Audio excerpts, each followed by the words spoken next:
Hi, I'm Michael Andrew, and today we are going to be talking about using a fill flash to compensate for a backlit situation. Believe it or not, your flash on your camera is a very useful tool in the daytime when you may not think you would need a flash or it would even help you. Take, for example, shooting a model or a subject that has backlight where the sun is behind them, and so you have all this bright light coming into the camera. Most beginners are a little disappointed when they start shooting in these conditions because their model or their subject is going to be underexposed. And the reason why this is happening is because the camera's metering system is trying to expose for the sky. So a really simple way to test this out with your camera and to get used to it is to go out somewhere with your friend and take a picture with no flash in a backlit situation. And you'll notice again that the subject's underexposed.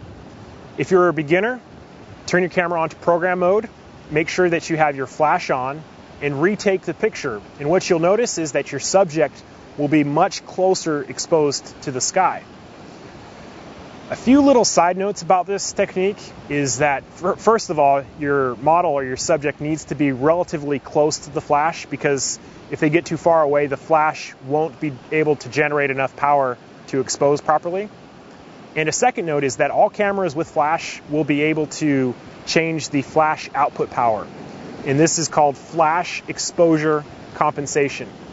Now, it's different for different cameras, but every camera with a flash has it. If you're using a Canon Speedlite, you can typically adjust it by pushing that center button on the Speedlite and then rotating the wheel. So for example, if you take an image and your friend is underexposed, you're going to want to bump that up, maybe 1 or 2 stops.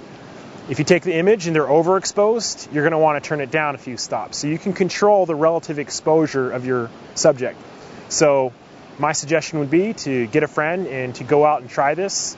Shoot in a backlit situation without a flash, add a flash and see how that changes it, and then start tweaking the flash exposure compensation.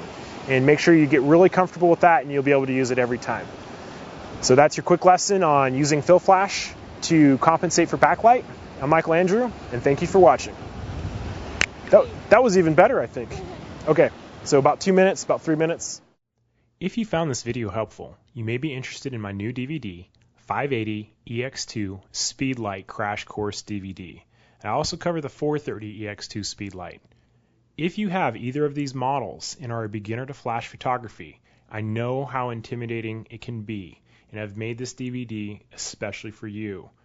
In just a few hours, I'll show you how to use your flash like a pro. It can be ordered from the following link.